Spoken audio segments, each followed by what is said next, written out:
Ang mabuting balita ng Panginoon ayon kay San Marcos. Pulis na rin ang mga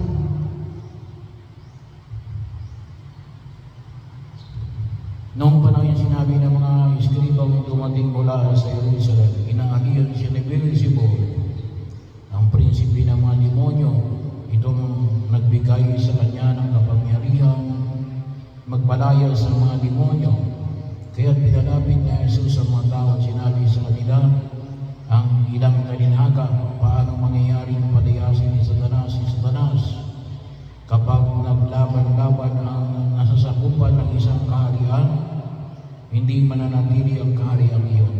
At kapag naglaban-laban ang magkasambahay, hindi mananatili ang sambayan ng iyon.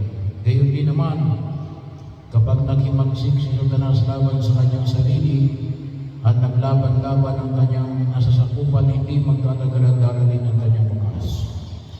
Walang makapapasok sa bahay ng isang taong malakas at makaaagaw ng kanyang hari-harian, malibang kapusin muna siya ng taong iyon.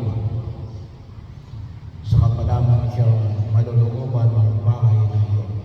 Tandaan ninyo ito, maaring ipatawad sa mga tao lahat ng kasalanan at panalangin nila sa Diyos.